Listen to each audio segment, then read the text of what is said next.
Hi. Hello. నమస్తే అందరికీ. Welcome to my channel. ఇప్పుడు మనం చెప్పుకోబోతున్న story I mean love episode 45. Story చదివే ముందు ఛానల్‌ని తప్పకుండా కొత్త వాళ్ళందరూ సబ్స్క్రైబ్ చేసుకోండి. రాకీ వేరే దగ్గర ఉన్న విషయం తెలుసుకొని నందిని బావ వంశీ రాకీ ఇంటి దగ్గర వారం రోజుల నుండి కాపు కాస్తూ ఆ రోజు ఆ ఇంటి దరిదాపుల్లోకి వచ్చి బాగానే బలిసినోడున్నట్టున్నాడు వీడు. పైగా ఇప్పుడు చేసే మంచంతా వీడు ఆస్తంతా ఊరికే తగిలేస్తున్నట్టున్నాడు. అందుకే వీడు బాబు వీడినేసేసి మరీ ఆస్తులు లాక్కోవాలని చూస్తున్నట్టున్నాడు అని రాఖీ గురించి ప్రతి ఒక్కటి పూసగుచ్చినట్టు మరి తెలుసుకొని వచ్చిన వంశీ రాఖీ గురించి అనుకుంటాడు. ఇప్పుడు జస్ట్ రాఖీ నందిని గురించి తెలుసుకుందామని అవసరమైతే ఒక్కతి దొరికితే తీసుకెళ్దాం అనుకున్నాడు. కానీ ఆ ఇంటి చుట్టూ ఉన్న సెక్యూరిటీని చూసి ఒక్కడే కాదు ఇంకో నలుగురిని వెనకేసుకొని వస్తే గాని పనవ్వదు అని తెలుసుకున్నాడు. రాకీ లేకపోయినా. ఎందుకంటే ఒక్కొక్కడు 6 అడుగుల ఎత్తు, కండలు బలంగా ఉండడంతో వాళ్ళతో పోటీ పడడం నా వల్ల కాదు. వాడెవ్వడైనా ఒకడు నా మీద పడితే నేను రోడ్ రోలర్ కింద పడిన అప్పడంలా అయిపోతాను అని అనుకుంటూ ఆ ఇంటి చుట్టూనే బైక్ వేసుకొని చక్కర్లు కొడుతూ ఉంటాడు. నందిని బయటికి వస్తుందేమో అని అలా ఉదయం మొదలుపెట్టిన తిరుగుడు సాయంత్రం అవుతున్నా కూడా ఆగకుండా ఓవైపు తింటూనే ఆకలవుతూ ఉంటే అతడి ప్రయాణం మాత్రం ఆపకుండా ఏదో గుడి చుట్టూ ప్రదక్షిణలు చేసినట్టు ఆ ఇంటి చుట్టూ దూరం దూరం ఎటువైపుకో వెళ్తున్నట్టు వస్తున్నట్టు తెగ బిల్డప్పులు ఇస్తూ ఉంటాడు. ఆ ఊర్లో మనిషిలాగానే రెడీ అయ్యి. ఇక రాఖీ లేకపోవడంతో లేవడమే ఉదయం 10 గంటలకు లేచింది నందిని.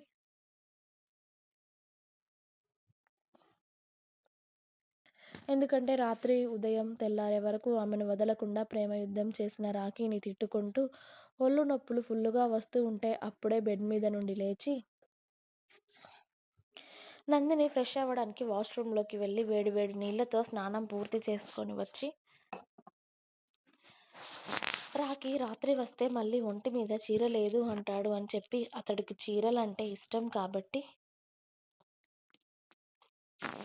అవి వార్డ్రోబ్ మొత్తం చీరలే ఉండడంతో అందులో నుండి మబ్బు రంగు చీర తీసి కట్టుకొని రెడీ అయ్యి ఆ రూమ్ అంతా ఆమె నీట్గా శుభ్రం చేసుకొని కిందికి ఫోన్ చేసి తినడానికి ఏమైనా తీసుకురమ్మని చెప్పడంతో పనావిడ వెంటనే టిఫిన్ తీసుకువెళ్ళి ఇచ్చింది. ఆ టిఫిన్ చేసి ఇక నందిని ఆ రోజంతా రూమ్లో నుండి బయటకి వెళ్ళదు. ఆమెకు నచ్చిన బుక్స్ చదువుకుంటూ ఒక్కొక్కసారి రీల్స్ చూస్తూ మధ్యాహ్నం పడుకుందామా అని అనుకుంది. కానీ ఉదయం చాలా వరకు నిద్రపోవడం వల్ల ఆమెకు నిద్ర పట్టలేదు. అలా సాయంత్రం వరకు బుక్స్ చదివి చదివి మళ్ళీ నీట్గా ఉన్న రూమ్నే మళ్ళీ ఇంకొకసారి సర్దేసుకొని కిందికి వెళ్ళింది. కిందికి వెళ్ళి చూస్తే ఎవ్వరూ కూడా ఇంట్లో ఉండరు. శివ కూడా లేడు.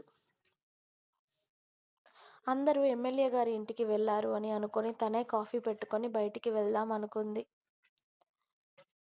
కానీ రాకీ లేనప్పుడు బయటికి వెళ్ళడం ప్రమాదం అని రాకీ చెప్పడం గుర్తుకు వచ్చి ఆ కాఫీ కప్పు పట్టుకొని అలాగే కొన్ని బిస్కెట్స్ ప్యాకెట్స్ కూడా తీసుకొని తన రూమ్లోకి వెళ్ళి 2 బిస్కెట్ ప్యాకెట్స్ టేబుల్ మీద పెట్టి ఒక బిస్కెట్ అలాగే కాఫీ కప్పు పట్టుకొని బాల్కనీలోకి వెళ్ళి బిస్కెట్స్ తిని కాఫీ తాగి ఆ చల్లటి వాతావరణాన్ని ఆస్వాదిస్తూ వెళ్ళి రైలింగ్ దగ్గర నిలబడగానే అప్పుడు కనిపిస్తుంది వంశీబాబుకు అతడి మరదలు. నందిని కనిపించగానే వాడి కళ్ళు మతాబుల్లా వెలిగిపోతూ ఉంటే అమ్మని అమ్మ ఇది ఎప్పుడు ఇంత అందంగా తయారయ్యింది. ఎప్పుడూ ముతక డ్రెస్సులు వేసుకొని మురికిగా ఉంటేనే దీని మీద నుండి నా కన్ను తప్పుకునేది కాదు.